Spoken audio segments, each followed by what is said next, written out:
Okay, one of the first tasks that we're going to take is getting you situated with your business information. So let's go ahead and navigate over to the Settings tab, and we're going to click on Business Information.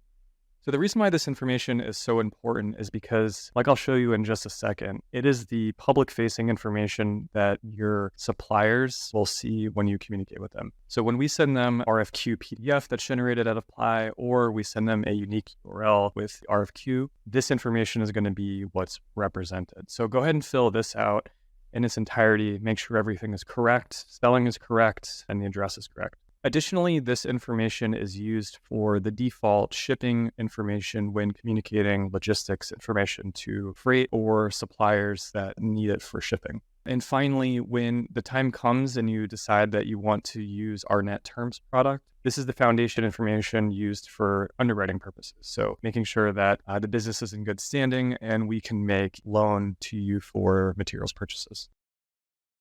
One small addition to make, just to make things a little bit nicer, is you can also add a company logo here. You can choose from an image, and if you do have issues resizing, please let us know. We're happy to resize and add it for you.